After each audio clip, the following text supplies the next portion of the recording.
Sup, fellow new kids, this is FMeister94 with my review of South Park Season 22, Episode 7, Nobody Got Cereal. Please note two things, this is my personal opinion, and obviously there will be spoilers. With that said, let's get down to review. Let me start by saying this episode was a perfect continuation of the previous episode. All the questions I had in the previous episode were perfectly answered in this one. They were both humorously and cleverly done. I wasn't expecting as much of the episode as I ended up getting. They really delivered a cracker of an episode. And now let's get into the episode. So the episode has two plots, as I'm going to break it down. The A plot, the kids must break out of jail and figure out who MVP made a deal with and how they can get rid of it. The B plot, MVP's reign of terror is only exacerbating, and the townspeople are left with the decision if they should worry or not. And is it really a member pig? And will the detective realise he was wrong and there was no school shooting? Now, let's get into how I'm going to structure this review. I will discuss plot A and my thoughts, then plot B and my thoughts, then the conclusion and my thoughts, and end it off with a score. Now, let's get into plot A. So, the officer on duty is playing Red Dead Redemption 2. Stan and Kyle try pleading with him to let them out to no avail. Stan wonders why Gore isn't coming for them. Kyle tells them, nobody's coming for them, and Carmen surmises, they need to break out themselves. So Carmen tempts the officer to let him show him an easier way of travelling in Red Dead Redemption 2. After seeing him struggling by travelling on horseback, they escape, where Stan goes back to Integrity Farms. He knocks, to which Randy answers. Stan tells him, he broke out of jail so they could spend time with their family, to which poses the question, where Sharon is. Randy explains Sharon's out looking for a lawyer for Stan. Stan explains that the thing that took Ned was MVP. Randy responds, he was just a bear, half paying attention to the TV. Then he realises he has interrupted his father's playthrough of RDR2 and accuses Randy of playing RDR2 instead of trying to get his son out, calling him a fucking asshole. Then Randy throws the school shooting charge at him. He corrects him, saying it was a demon called Manbear Pig. Randy sits down and compares Stan to his grandfather, saying, he's been going on about it since he was like 15. When Stan, asked, why? Asked how. To which makes Stan realise the one who made the deal with Member Pig was Grandpa Marsh. Kyle comes home to an empty house as he sits on his bed. He seeks guidance from God when a transparent Al Gore answers his plea, telling him, "Fear not, do not give up on yourself. You must keep believing." When Kyle asks where he's been, he just responds with, "It's me, Al Gore." Kyle repeats, to which Gore ignores, you can't lose faith, even though everyone is ripping on you, even though they don't believe you and are saying you're just seeking attention because you lost the presidency. You have to be strong. Kyle asks, if he's dead, to which Gore tells him, he's just shining light on glass to apply the pepper ghost effect. To realise Gore was just right behind him. Gore is just feeling like screwing with him and, and Kyle pleads for help. Then he tells him, he's atoned for his mistakes. He was just getting a lot of mixed information. Even Gore was wrong about some things. Gore starts walking out. Kyle tries apologising profusely and telling him he just wants to help people keep safe. He wants to keep people safe. Gore tells he just wanted to be a mentor, and an astral projection of him pops in behind him and says he came just in time, and closes the door behind him, leaving Kyle with his thoughts. The old folks are watching TV as a reporter gets mauled in front of the camera. When Stan's voice calls him, Grandpa Marsh acts like it is a pleasant surprise. Stan asks about, what happened when MVP visited before. His Gramps pulls the Alzheimer's shtick. Stan isn't buying it and accuses all the old folks of being in on it. Margaret tells Stan, they didn't think they'd live long enough to see the consequences. Grandpa berates her and rides off, and Stan follows. Stan asks why. Grandpa makes excuses that they had, the right to be happy, to which Stan counters. So they signed away their future, to which Grandpa Marsh says, didn't want to give Member Pig back his cars and ice cream. Stan berates him and congratulates him on a good fucking job. Carmen Carmen and Carmen and Kenny are beating on Kyle's back door. When Kyle answers, Carmen explains, he got visited by Gore, who's a plan, and they need to go. So if Kyle wants to come, for him to come, to which Kyle repeats if he's coming or not. They are walking through the forest when they meet Satan. They ask, why he's here when he can, affirms, he's there for the same reason as they are. Gore appears telling them, they need to work together. When Kyle tries asking a question, Gore lets him know he's ignoring him and only wants to talk to those who are serial, and leaves them off with not to lose hope. Gore tells them, they are the future, to not give up hope, as he believes in them, to a board class. Carmen begins a question when Gore interrupts and finishes with, believing is all they need to be serial, revealing it's just a film projection. And Gore asks, if they liked his movie. Carmen asks, what he's doing, to which Gore responds, making you think what Al Gore would do. To which the other Gore answers, Al Gore making a movie starring him. To which Gore continues the answer, telling them, to make them think, not to give up the fight. Satan responds, telling them they don't understand. There's no fight. A deal was made, but they don't know with whom. The demon's gotten stronger, and no mortal can stop him. Carmen suggests Satan can help them, as he must appreciate all the nice stuff people have done for him lately, and are pretty much doing things his way. Then Satan realizes that, it is time to return the favor. Grandpa explained, they were young and foolish back then, so they didn't think about the future. They just wanted things, and when it showed up in town, it seemed like a good deal. Stan retorts, and, that, he doesn't give two shits what that meant for his grandkids, which was a mistake, as, Grandpa goes into TMI territory, explaining his dad was a mistake, explaining Randy was a mistake, because Granny put her finger up his ass, which made him come while it's still inside her, instead of pulling out so he could come on her titties. Stan asks, is this supposed to make him feel better? To which he replies, all his dad was ever supposed to be was come on her tits. Stan is so grossed out, but, puts a behind him and asks him, to tell him how the deal went down and where, so that he can try and stop it.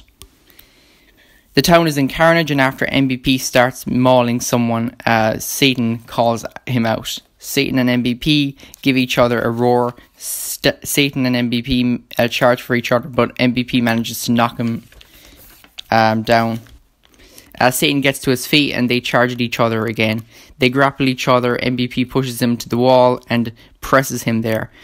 Satan tries to get him off, but to no avail. MVP breaks off Satan's left horn and stabs him in the chest with it. Tossing him to the ground, he begins pummeling him. With a look of fear draped across Satan's face, he lands one last powerful punch to Satan before leaving him for dead. The townspeople come out from hiding, and the boys come over to him. Kyle calls Satan, to which Satan apologizes for failing them. Kyle tells him, he can't die. Satan says, everybody does. He wishes he could have helped. Carmen says, they can't do without him. He tells them, they have to keep trying. The kids get teary-eyed, and Kyle tells him, if he can't stop him, nobody stands a chance. Satan repeats, they have to keep trying. They have to believe. Kitty says, no. A townsperson says, Satan is dead. The clock tolls. Kyle says, come back, when Satan's soul flies up to heaven with wings and a halo, and says, goodbye. Kyle sobs, dude, this is pretty fucked up right here. As for my thoughts on plot A, I thought the idea of the cop shooting cops was pretty funny. I like that Kenny was lying in the bed, and how just relaxed he is. Because, to be fair, even a jail cell bed would probably be more comfortable than his own bed. Well, probably. I like that Stan berates his dad for playing Red Dead Redemption 2 instead of trying to get him released. Randy is such an asshole. Gore's a douche, but the fact that, he is making him look like he's making himself look like a ghost by using the pepper ghost effect was pretty funny. The reveal that Gore was just standing behind Kyle the whole time was hilarious. As the episode progressed, I realised Gore really has nothing to offer them. All he's doing is just embellishing, how he's right, and, tells, his students, and honestly, just to honestly boast, honestly tell, honestly have his students feel proud of themselves for being right and stuff like that. I don't even know what the fuck he's thinking half the time. He's fucking weird. I found that Satan decided on his own terms to meet Al Gore to stop MVP was absolutely hilarious, which kind of makes me wonder, is that summoning ritual made them completely subservient to Gore or something? I fucking don't know. Probably. It seems from the way he's behaving, that would be the most likely thing, I guess. And Jesus Christ, he got them there just to boast about making a movie. Like, Jesus Christ, oh, Gore, I fucking hate him.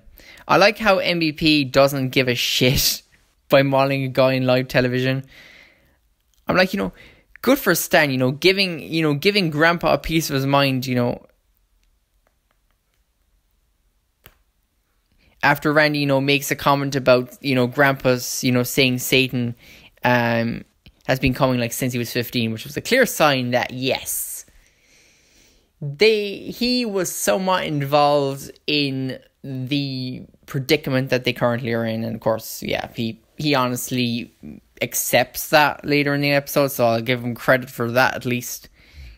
I like the old folks, what douches, giving up the future, thinking they were either not going to live to see or have kids, for just ice cream and cars, and how Grandpa explains, he didn't expect to have grandkids, and it was so funny that that you explained in too much information that Randy was a mistake, and explaining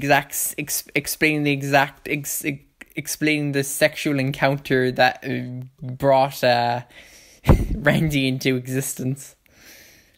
And he stands discomfort to it. And I really like how, consistently Carmen acts in this, consistently helpfully kind of somewhat acts in this episode. He honestly has got good intention. He's got kind of good intentions. And honestly, he's one of the only people that's actually able to do anything. Kyle's pretty much stupid. His name to pretty much do anything during the whole, freaking episode,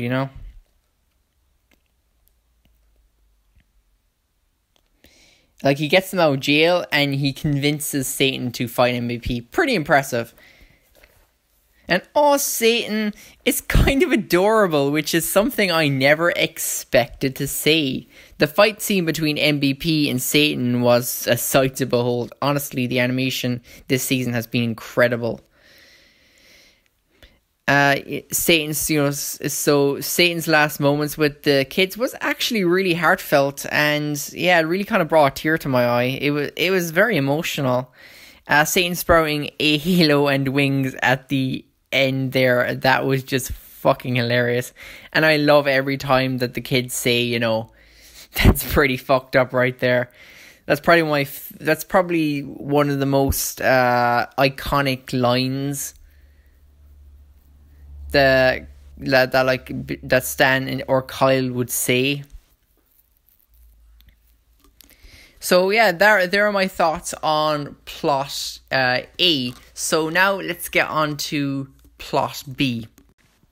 As for plot B, a couple walk out from Jared's hopeful of the future when MVP comes striding in and mauling the guy. There's a meeting at South Park Community Centre. The guy is saying, how a lot of people have died and the roads have been destroyed from fire. But when should they start to worry? To projection of a real life image and explain, he wants this to be an open discussion to give themselves better insight. Mr. Clarkson stands up saying, he's pretty sure MVP exists and he ate 2 of his children and destroyed his home. But when should he start to worry? The guy says there is signs the destruction could be down to an MVP, and another guy interrupts him saying, that there is no direct correlation to which he, agrees, but reinstates, they're here to figure out when they should start to worry. Stephen stands up and says, he thinks the time to start to worry is coming. He doesn't know if MVP exists or not. He's open to thinking about starting to worry, to which he gets a light applause. The guy says, how he thinks Stephen's thoughts echoes with what everyone else thinks, which is interrupted by Satan barging into the community centre and says, how they are foolish, their time is nigh and they're to face their end. A guy asks, it looks like Satan is here. Should I start to worry? To a light applause. The police are at Jared's. Harrison is annoyed. He was interrupted from RDR2 because of a school shooting, but they explain, this doesn't look like a school shooting, because 5 witnesses definitely say it was an MVP. The detective is pissed. Then they say, they even say that there is pig and bear tracks, but he is having none of it. Another officer runs to the detective saying that the kids escaped, orders everyone to get out and find the kids because, they must have done it. He asks, how they got out, and after he says they were showing Jenkins how to fast travel by upgrading his camp, he asks him to start from the beginning and explain all about it. The detective comes home to find his wife playing RDR2 and assumes she's playing on a save game. She defends herself, saying it's her save game, and gives him the controller to look. She went through the snow, made her way to the gang leader, saved thousands of dollars, built a house with John Markston. She's helping his family now. He calls her a slut. She points out how much has he: a basic starter horse, a $1,000 hat he won in a poker match. He tells her to stop talking to him like that. Then she boasts she got even hunter side missions. She got every hunter side mission and 7 legendary animals. He asks where. She says she's not telling. He said he wanted his own life, and now he has it. She walks off and he drops to his knees and cries. There was a show on called Should We Start to Worry, hosted by Jim Kimmel. He asks the question, as their town continues to burn down, Satan has been slaughtered and sent to heaven. Should they start to worry? He introduces the expert on county resources and preparedness, Alec Vaughan, and asks, should they start to worry? He responds that everyone should consider starting to worry. Satan is one of the most powerful entities in the world, and MP annihilated him like a bitch. And stresses, that it's important to consider thinking about starting to worry. Then introduces the projection of Al Gore and asks, if it is time for them to begin the process of starting to worry. Gore responds, if he means by worrying, getting cereal, then emphatic yes. Another guy says, he doesn't think there is any room for not considering underestimating the importance of beginning to start the process of holding over the conceptualization of starting to worry. And the time to do that is very soon. Gore asks, what he's doing. He responds, he's trying to be a spiritual mentor to the people because the people are depending on him. Gore retorts that, they're not depending on him. He's depending on him. Goofball. As for my thoughts on plot B, I really like how the episode shows how removed from reality, society is. That instead of reacting and panicking like, normally, they just calmly discuss when should they start to worry. And each person through, the plot, through the story, just gets progressively more removed from the situation all the time, just absolutely brilliantly. That's the townspeople of South Park for you. There is little to no rational response, but, that is why we love them. I just love Member Pig this episode. His timing for killing people this episode was just hilarious. I kind of feel sorry for Harrison. He really sucks at this game. But then again, it serves him right for being an asshole to his wife and, arresting the kids. Also, he continued pursuing them, after his officer told them that, they had eyewitnesses and forensic evidence that linked the crimes to Man Bear Pig and made them, and so it was a clear sign that they were freaking innocent. But still, he continued to pursue them, and goddamn, all he cared about, when he heard the boys escape, was pretty much that was the information that basically they have information about Red Dead Redemption 2, and he wants to just know that. That's just fucking douchey. But yeah, even just the idea of like, you know, some in all this chaos, that they just had like meetings, like a symposium and chat show where they were discussing when they should worry was just hilarious. And yeah, like the assets just throughout this whole season have just been freaking incredible. Like, again, just amazing animation during the whole part. Like, and you know, just they conveyed so much destruction and just violence. It was just really, really tense and enjoyable to watch. So now let's get on to the conclusion. As for the conclusion, at the school there are dead bodies and a Karen with a person in it, and they are on fire. Kyle turns back from the blinds and says, you know, they are clear. Carmen wonders, you know, why it is the weekend and he's at school. Kyle says, you know, it's the best place to hide. Carmen asks, you know, why of all the places they could hide, why does he have to sit at school? Kenny concurs. Kyle says, you know, what is the least likely place they'd be? At the scene of their supposed crime, dummies. Carmen responds, he'd rather be at jail rather than school. They hear the doorknob turn and turn in horror. Kenny responds, oh shit. But it's just Stan who calls out, guys. Stan responds, Kyle? Stan responds, thank God, swinging the door open, revealing Grandpa. Stay there, Grandpa, he tells him. He tells him, you know, he knows all about the deal and knows what he has to do. Kyle asks, you know, how he knew how to find them there. Stan figured they were hiding somewhere, and the school is the first place he thought to look. Kenny crosses his arms. Cameron says to him, yes, I guess we're dummies. Right, Kenny? Which Kenny returns the sentiment. Stan explains his gramps and other old people made a deal with MVP. It's here because of their greediness. Graham calls out everyone is greedy, to which Stan tells him to shut up. He says, you know, he got nowhere, so he needs their help. He's going to face MVP and put an end to the deal. Cameron calls him crazy. He explains, you know, he saw MVP take down Satan. So what can they do against it? He says, you know, they have to try. But they hear police sirens and the police call out, attention, school shooters. Again. We have you surrounded. Again. Come out with your hands up.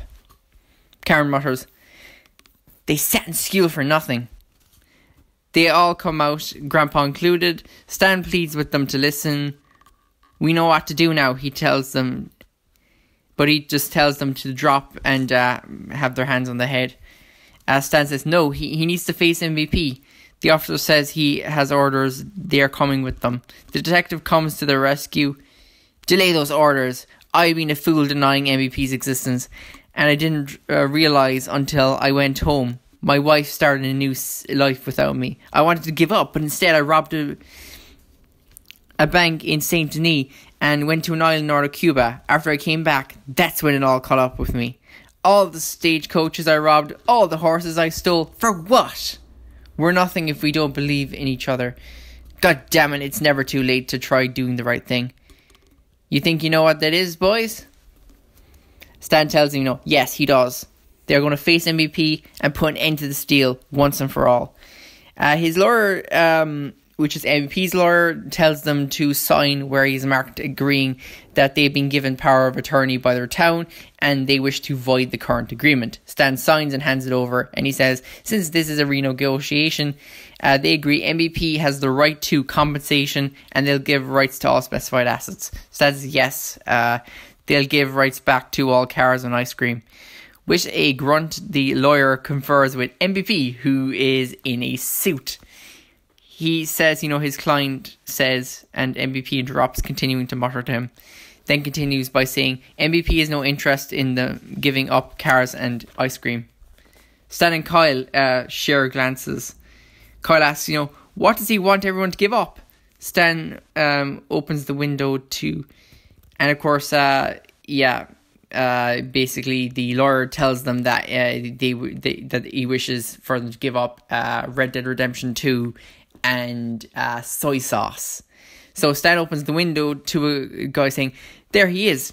Is it over? To which Stan responds, he will not come back if they give up soy sauce and Red Dead Redemption 2.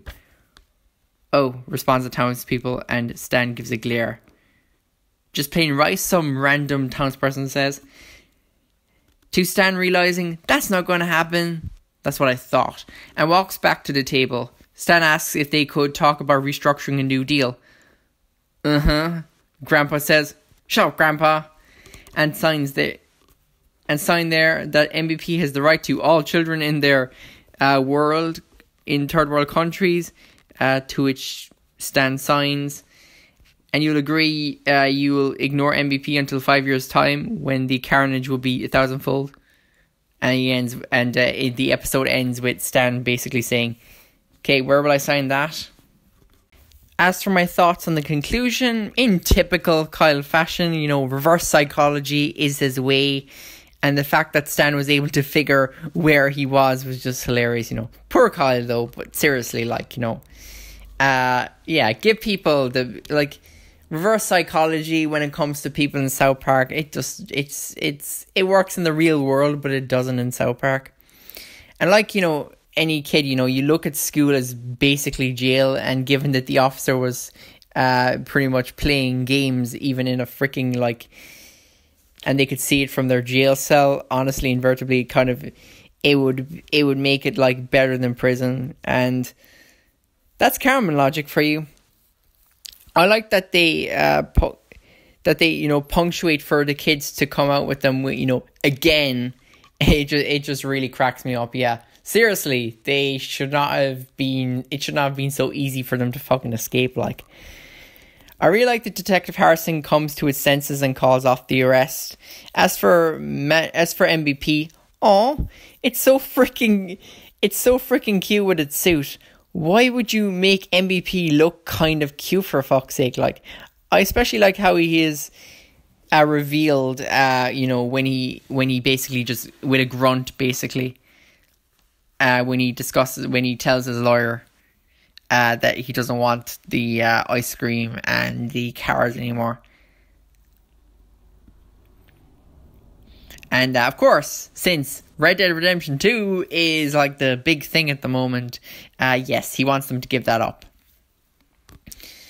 Poor Stan, the townspeople don't want to give it up, and so he has to ask for a renegotiation, and Grandpa feels vindicated for what he did, rubbing it in his face, that he was right, everyone is greedy. Grandpa's such an asshole in this episode. I couldn't really buy that MVP could make deals with people, but having a human lawyer and people clothes has sure made me buy the concept. Above all, I just really enjoyed this episode.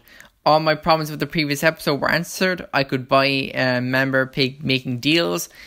It really hits the nail on the head about how materialistic and removed from, reality society is.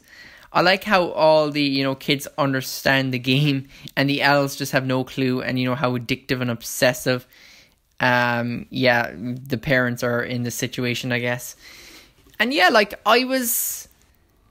and Gore, he's just absolutely useless to the boys. And when I originally was watching the episode, I was wondering where they were going to go with it. And I really thought that they decided to conclude it in a really, really good fashion. The boys go out. We kind of knew from the previous episode that basically Grandpa was basically involved from the last things he said. And it kind of made sense as well. And then the fact that they decided to put him in a suit, and that it's just normal people, law